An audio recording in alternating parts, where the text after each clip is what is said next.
Hey everybody, we're back down in the hayfield, down in what we call the flats field, where I was tedding the hay the other day, and we've got it all baled now. I'm not good at flipping this phone around, so I'm just gonna turn you around here so you can see behind me. Oh, it's pretty bright. There's a lot of bales back there, and a lot of bales over there. And because it's so wet down here, what we have to do is we have to turn them into a teepee, for lack of a better word. Not meaning to be not politically correct here, but that is exactly what they look like, and it's actually a brilliant idea. You can see that one there behind me.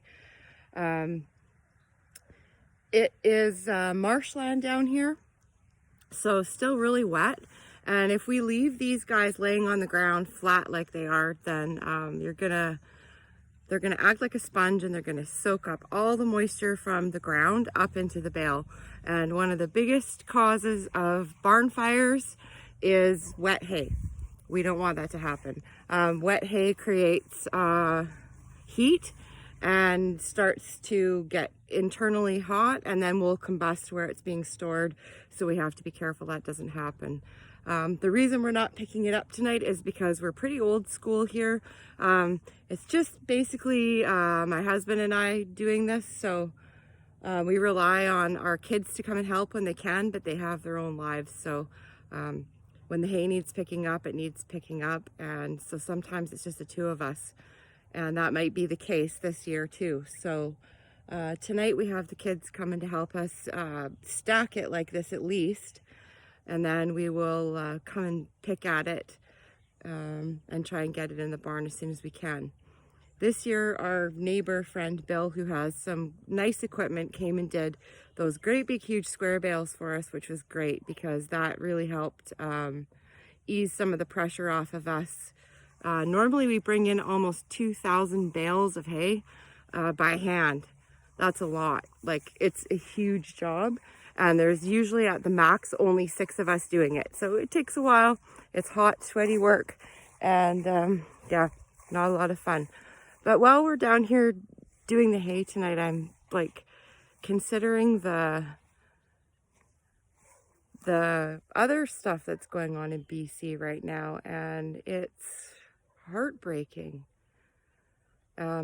It's given us a pause to think about what we would do in the case of a forest fire. We have 200 acres. Most of it is mountains and forest, and it's impossible to block it off from, you know, hikers and, you know, people who want to walk through and see the area and enjoy it, which is great. But the only thing that we can really do is just pray that everybody's being responsible. It's pretty scary when you're backing onto a mountain in a forest like we are in these types of temperatures, and seeing what's happening all across BC, in Lytton, in Kamloops, Fort St. John. There's huge fires devastating farms and families and neighborhoods all over the place. So yeah, it's made us really think about what we would do in the case of a forest fire here, and try to make a plan for what we would do with all our animals and all of us, and protect the farm. And it would be, I think down here would be the best place for them to go because it is damp, but trying to get them down here would be a whole other story, especially if everybody was panicked and it was urgent and it was happening quickly. My heart just goes out to those people right now. I can't believe what they're going through. It's really scary to think that that can just happen anywhere in an instant. So you can kind of see behind me, like that mountain backs onto our farm, our homestead, and people hike up there all the time, which is great. We think people should be able to enjoy the environment, but oh God, we just pray that people are being careful. That's all.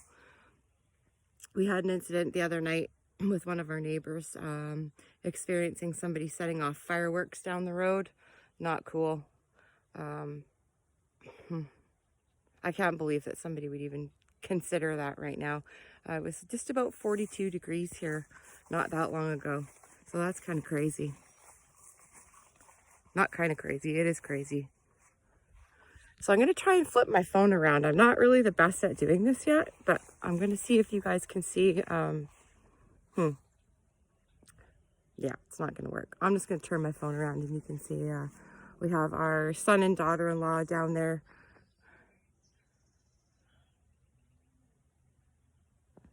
They're helping out stack the hay tonight so that it doesn't soak up all the water, and we have quite a bit to do. So this is a super beautiful piece of our property. It's probably where I would like to build a house if we were ever going to do that.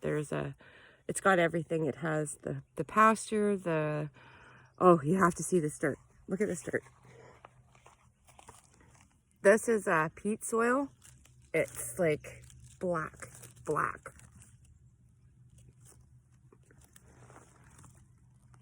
Gorgeous soil. And we never have to water when we put our garden in down here. There's enough moisture in the soil to keep the garden wet all year long, which is really cool. One less job to do is always awesome. But yeah, this is definitely a place where it would be nice to build a house. We actually have, right behind me here, there's a lake. And so we'd have lakefront property. Oh, how cool would that be? Yeah, the guys are hard at work down there.